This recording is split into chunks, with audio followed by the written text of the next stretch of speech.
But we are back, ladies and gentlemen. This is Cursed New York versus Gamers R Us. Gamers R Us, they won pretty handedly in their first round matchup against Tech, but now they're running up against one of the best squads in the world. This is Cursed New York.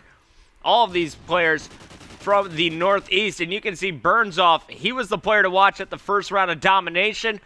Put up some decent numbers in Search and Destroy, and I'm expecting him to have another big game here on Blitz. Yeah, he's definitely one of those respawn players. I mean, don't get me wrong, he's not bad at Search and Destroy, but it's the respawn modes where he really does flourish. I mean, he's just such a solid, well-rounded player who, as you said, you know, he's been really on the grind, so to speak, and he's found himself in a very good position within a very, very good team now, and this is where he really just wants to prove to everyone that may not necessarily think he has the talent or the ability. This is his time to really say, hey, I can play at the top level. I should be considered as a top pro. So I was just switching through, and I wanted to show you Mochila going through. I was too late. Already 3 caps coming through for this Cursed New York squad, and here's a look at BL Fire trying to make it 4. Already looking very good for this. 4-1. This is where the strategy for Gamers R Us of just overextending. They can't do that against a team like Curse NY. They will just destroy you. They will destroy your hopes and dreams of qualifying for Quad Champs because they're just such a well-rounded team. They're so good on the attack. No one watching the home base here as BL Fire just walks through Gina's. Another player now inside. Will he get challenged? BL Fire will get taken down this time, but you can see his teammates going up to help out. Mochila opens this one up 6-0, and he seems like his role is going to be more on the defensive end. Mochila, you can see he's just blocking that spawn. It's a very common spawn for the Federation side on the side of the map, and he's just blocking it, forcing the spawn elsewhere. And right now there is actually someone directly to his right-hand side. Mochila's going to need to pick up that kill, save BL Fire's life. Thank you very much. And those two now are going to push the enemy point. I just noticed, who was that actually spawned in? I want to highlight that and see who that actually was. Who was that orange arrow? I believe it was Migs. So there was 2 players alive, the Gamers R Us, as soon as Mig spawned in. Mig spawned in on his own base, and he overextended past American and went towards the middle tank. In that situation, you know there's 2 players. It's just been called out. You know, obviously, Mochila and Burnsoff are pushing that diner area. You can't just rotate through American. You need to cover that home flag, and this is why right now you're seeing such a drastic lead. 8-2 in favor of Cursed New York. We still have 2 minutes, 30 seconds left, and it's just poor defense right now. 8-2 is the score. It could be higher, but still, Cursed New York laying the hammer down. And Burnsoff doing all kinds of jumping at the tank. Get some help. Distraction is there and going for the top jump. Barely missed it. I like his movement around the map here. And Burns starting to get loose now, pulling out the knife. Oh. I'd never, you know, start getting a little bit too comfortable. I mean, I said they should, you know, just relax a little bit. And they kind of they don't seem to be, at least, playing as aggressive and momentum heavy as they were. I mean, in that domination, everything seemed so fast, and you know they were spinning around. They were just trying to really get that adrenaline flowing. Whereas this seems to be a little bit different. They're just, you know, winning those gunfights, pushing up as a team, and this is really what they needed to do. Just make sure you qualify. Make sure you pass through this round, and then meet your next opponent and do exactly the same thing until you get to that one round where you really do need to win that to qualify for the opportunity of playing at the regional. And as soon as you get to that stage, that's when you really need the adrenaline. I don't know if you saw Burns. Sorry, I was switching through all the players quite quickly, but Burnsoff has constantly been jumping off from the top tank to green into top Gina's. That's when you know someone's playing cocky. They feel so comfortable in the middle of the map that they can just be doing jump tricks. Spinning around. It's when you see someone pull out a sniper and respawn. That's when you know they're feeling very, very comfortable. Have we seen a sniper yet?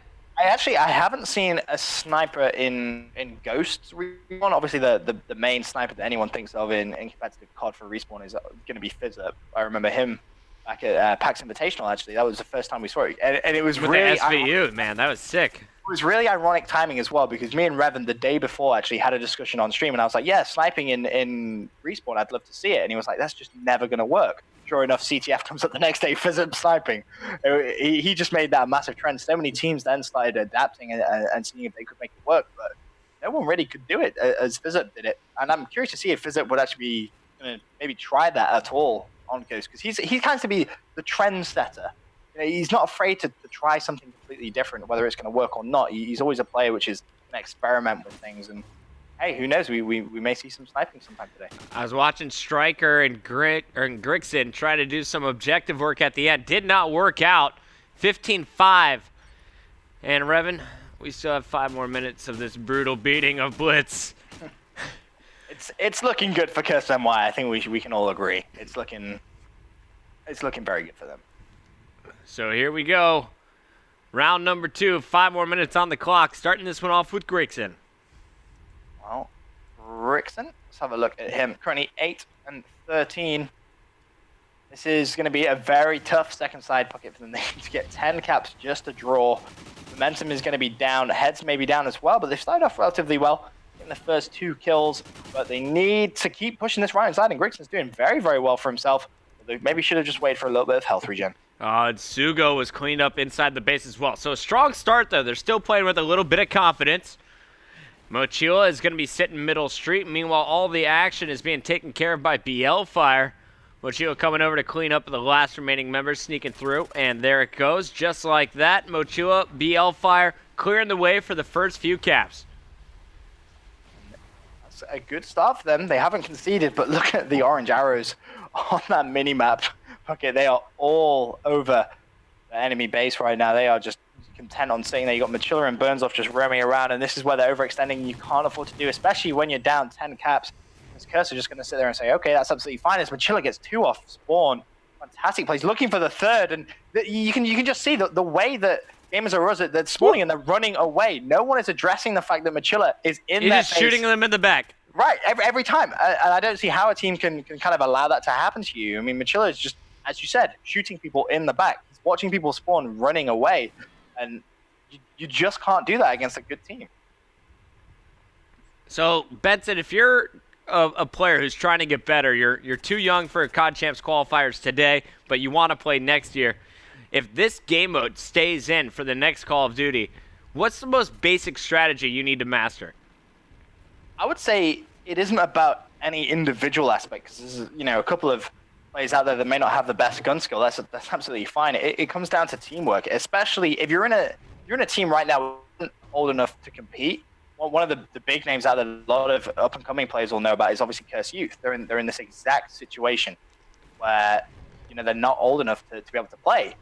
And what does that mean? Well, it means they have a year to play as a team, and that's the crucial thing for me. It's team chemistry.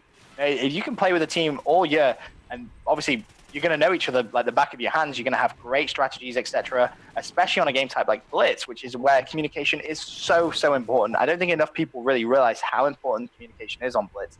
It's crucial. So if you're not old enough to play, find yourself that team, play with them all year, so that next year when you are old enough to compete in some of the major tournaments, you're going to have one of the best teams out there.